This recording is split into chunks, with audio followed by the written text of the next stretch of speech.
Bob Chapman is a former counterintelligence agent. He is the publisher of the International Forecaster, a compendium of information on business, finance, economics, and social and political issues worldwide, exposing these ideas to over 10 million investors every week. Bob has spoken at or given workshops to over 200 business conferences worldwide and has been on radio and TV literally hundreds of times. He's been with us before. God willing, it will continue, and he'll be with us again in the future. It's my pleasure, as always, to welcome back to the Global Freedom Report, Mr. Bob Chapman. How are you, Bob? I'm fine, and it's very nice to be back. Hey, you've spoken at more than 200 of these business conferences and workshops. You have a degree in business management, so I feel kind of safe in asking, have you formulated any opinions on the changing face of business? More and more is becoming automated every day. What does that do for the general business model in terms of attracting entrepreneurial spirit to the business world and such? It probably increases it because it's automation, and automation is cheaper than hiring people. If you look over the last few years, you will see that in America, that companies have been putting large amounts of money into automating their businesses, and I just saw one the other day as an example. New machinery, they're going to lay off 3,000 people. This sort of thing. So it might be good for the businesses, but there's going to come a time when you're going to have to ask, who do I sell to? Well, yeah, because if nobody has any jobs, nobody's making any money, nobody can be a consumer. The numbers are absolutely staggering. In the last 11 years, we have lost 11.7 million jobs. Since the beginning of what they call a recession, which is about 4 years ago, we've lost 8.7 million. And none of the mainline media, nor most of the newsletter writers and commentators and columnists and so on, ever really get into the real reason why we're losing these jobs. It's called free trade globalization, offshoring, and outsourcing. It's continuing. It's aided and abetted by extraordinarily cheap labor in other countries, easy access to funds to develop, and in the case of U.S. corporations, all the money they make offshore and keep offshore, they don't pay any taxes on. The only way to reverse the economic doldrums that America is in and employment is to bring back tariffs on goods and services. It is as simple as that. But the people who control our Congress, both houses, both groups, they are the ones who are invested in or run transnational corporations that are making all this money and shipping most of these jobs out of the country. So we're never going to get a vote. So what does that mean? It means that the entire financial and economic structure of the country is going to collapse. Things have become so much more automated, and that helps profit, but it doesn't necessarily help employment. And the end result is you got a lot more people who are on unemployment or on welfare or on food stamps. Does it seem to you that growing numbers of people are becoming lazier, that nobody wants to really do any work anymore necessary to, say, launch a new idea or try out some fresh approach to an existing market? In other words, has innovation left the United States and, even more than that, the world in the face of all the economic turmoil? Well, I think I'd rather look at the world, and innovation probably has slowed down a bit, but it's not left. It's there within the character and the psyche of people worldwide, especially in other countries today, because they were far behind the United States and Europe and England in those respects. for many, many years. In the 90s, the Japanese started to come into their own, and then after the turn of the century, we had the Chinese. I think that it varies to a great degree, but I think generally speaking, it's there. Is it off? Yeah, probably 10%, but nothing serious. The real problem is what I just discussed. I mean, how can we rebuild America without going back to tariffs? It's impossible. And the situation gets worse every day. And just to give you an example of the kind of money that these transnational conglomerates are making, 5 years ago, they requested legislation, and they passed it, and they said that they would use the money that they brought back from offshore, usually the Cayman Islands, and they would create jobs. Well, they didn't create any jobs. They were allowed to bring $350 billion into the country. It wasn't taxed at 35%, which is normal. It was taxed at 5.25%. Odd figure. Where they got it from, I don't know. What did they do with the money? They took it and they bought their stocks in the market, ran up the prices of the stocks so they could cash in their options and get richer than they already were. Now, there was a secret meeting the day before Christmas in the White House this past year, and they want to do it again. And they want the same deal. Only they don't have $350 billion this time. They get over $2 trillion. So it shows you how America is getting ripped off. And that's not all the money that's out there. That's just what they want to bring back. Well, and you bring and up. So, go ahead. I'm sorry. No, go ahead. You go ahead. No, so they just don't care about anything except their bottom line. America and any other country to them is expendable. Well, you brought up a point about the tariffs, that the politicians have a conflict of interest because the politicians themselves pretty much have a stake in all these mega corporations. Now, again, we're now going to be talking fairyland and magic and fairy tale stuff because it's not real. But if it was me, I would completely eliminate the ability of there being multinational corporations. Now, theoretically, if there were no multinational corporations, would that eliminate or reduce the conflict of interest that prevent the country from doing smart things? In other words, if the politicians couldn't have mega corporations to be invested in, might they not do the right thing? Well, you can't do that unilaterally, but what you can do is force them to bring the money home and not give them the tax break that they currently have. And that's simple to do. If Congress would vote with their constituency, they don't do that. And so, where this is all headed is over a period of time, people are realizing no matter what they do, nothing that they want done in Washington is ever done.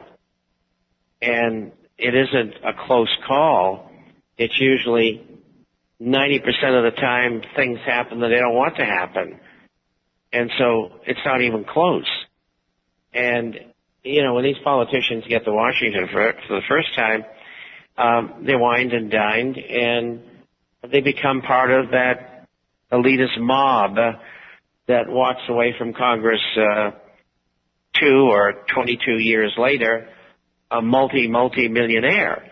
And that's what they're after. I mean, we're dealing with a class of people who easily become criminals. And of course, we have criminal rules.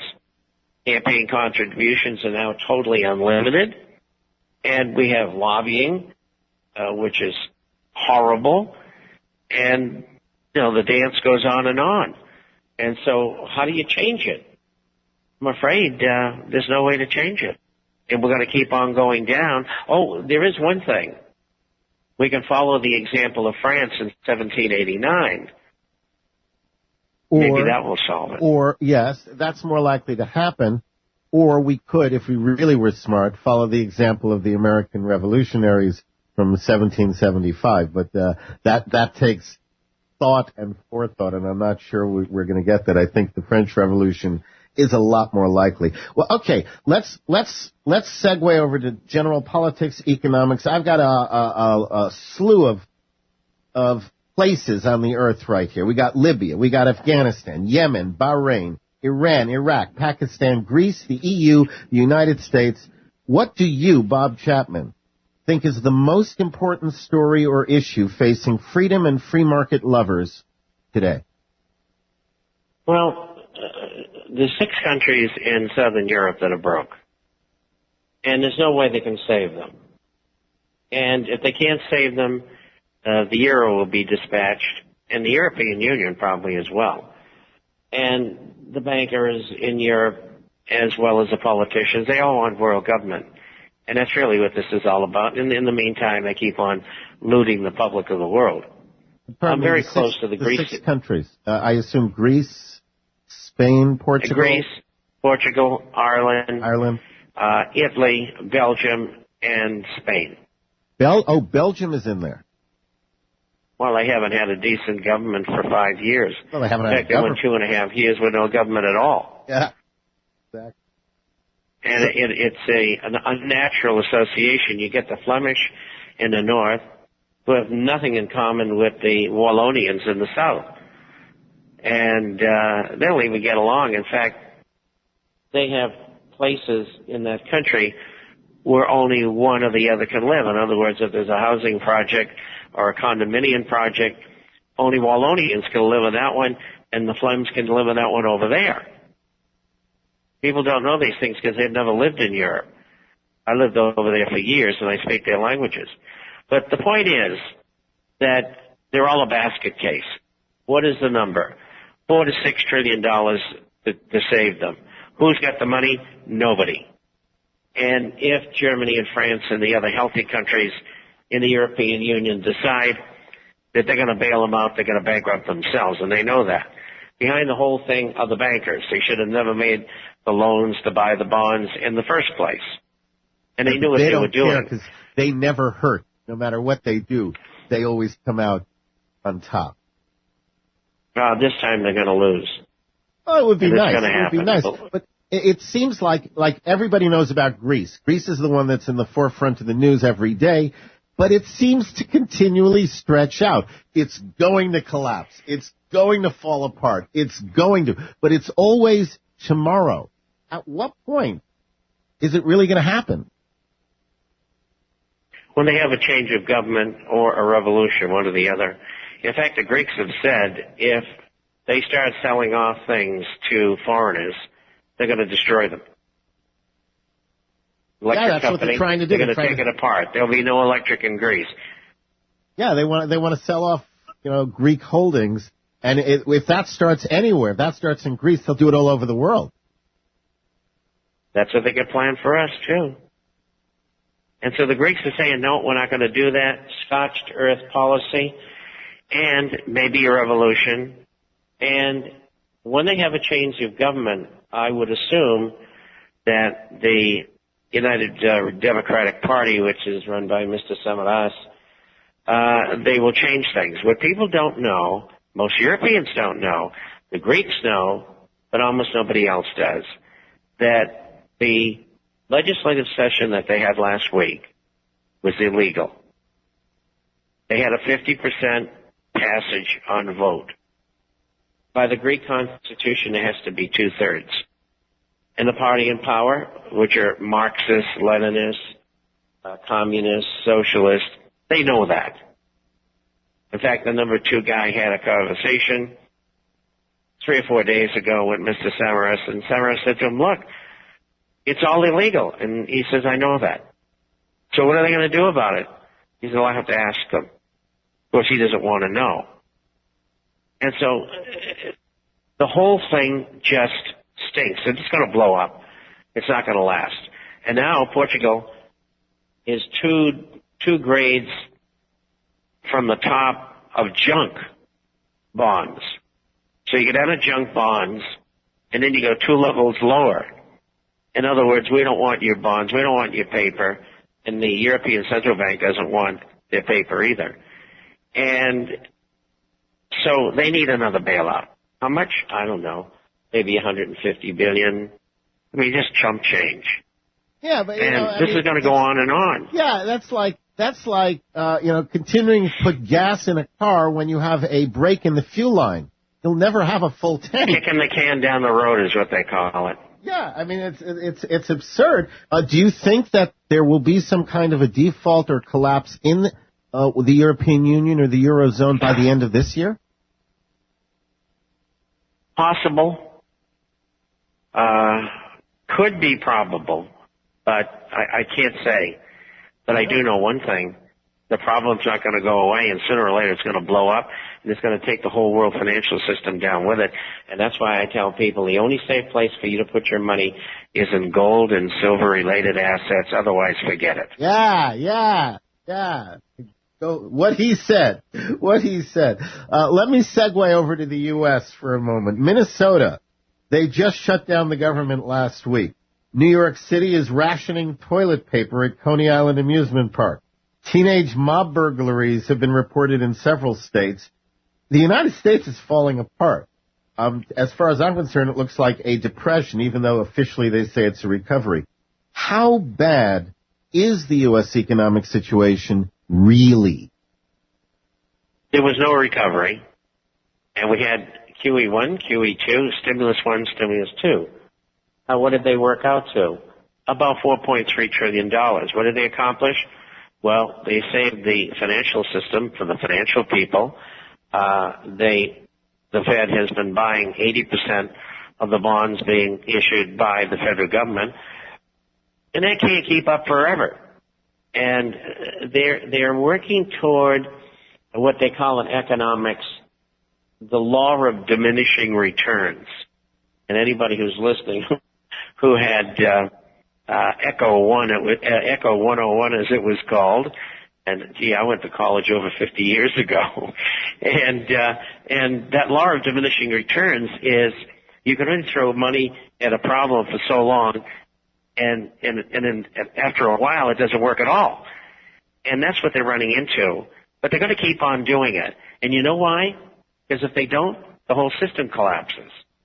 Now the system's going to collapse anyway. The question is when, and they're trying to hold it off. That's why they have this extension of the short-term debt, which is $14.3 trillion. They want to take it to $16.7 trillion. That's supposed to happen on August the 2nd. Now we find out that both parties are agreeing that they're going to extend it. And it's $275 billion between now and August 2nd, which the federal government has to, I put this in quotes, borrow from the federal pension plan. What they don't tell you, now we know about this, but they don't tell you they've been robbing Social Security and Medicare at the same time. Now, if they extend it for 2.5 months, that would be into October, then the bill will be $700 billion, which they were incapable of paying back to the entities that they borrowed it from. So I think they're setting this thing up so that they can bring a bill up, which is already in Congress, doesn't have a number, it's been sitting there for 2.5 years. They want to grab $6 trillion. Where is it? It's in private retirement plans, 401ks, and IRAs. This is what they're going to go after. I've been warning if they go after it at this time. I've been warning people that that's going to happen sooner or later because, again, the government doesn't know when to stop. It's looking to take more, and that's an obvious target. Muammar Gaddafi was reportedly about to introduce a gold-backed dinar currency when his country was attacked by U.S. and NATO forces. Do you believe the two events are related? Well, of course. And they wanted the 4 water aquifers under the country. They wanted the second largest oil reserves of the best oil in the world in the Middle East. They also want to steal his 484 tons of gold, which he has. They have already frozen $100 billion in the Libyan sovereign investment fund, which they've been stealing money out of, and that'll come to light later. Will they steal it all? If they can, they will. Who's they? People behind the U.S. and British and European governments. And the money is invested in different countries, and they're just freezing it and snatching it. And these people are criminals. They might wear $5,000 and $6,000 suits, but they're criminals. That's what I try to get people to understand. You're dealing with organized crime with a badge, essentially, but it's no less organized. It's quite organized crime. Speaking of outlaws, Obama continues to disregard the law. And in his latest example, he refuses to ask Congress for permission to commit troops to the attacks on Libya, even though the law specifically requires him to do so. How long can Obama get away with such wanton disregard of the law? As of yesterday, he doesn't have to worry about the Senate passed it.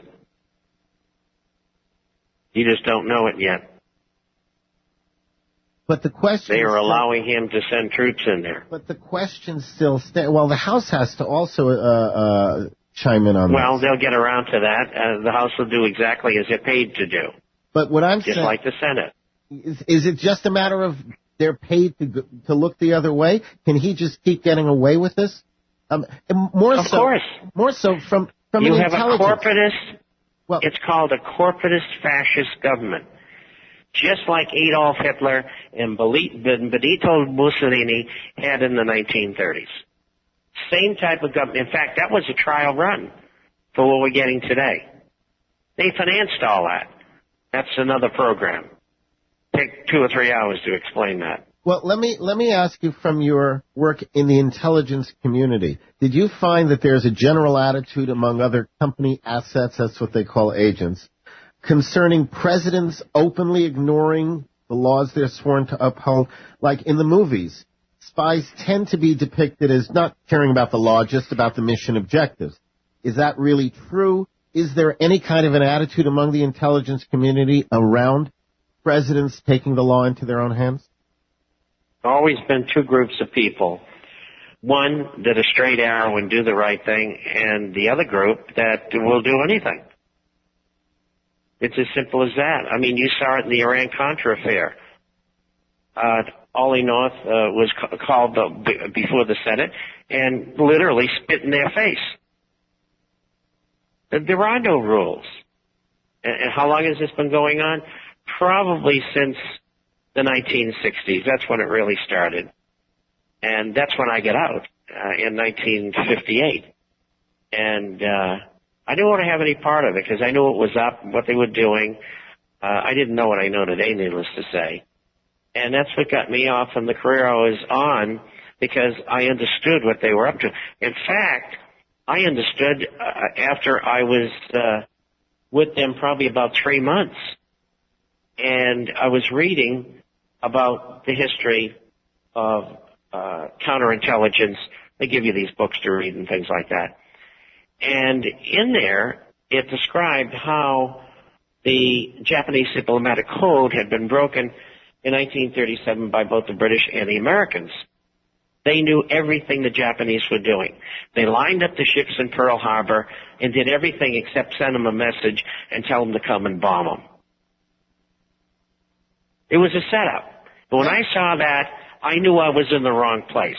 I learned everything I could and got out. Okay, see that we need more people like that out there. What's the latest from the International Forecaster? We keep on getting lots more subscribers.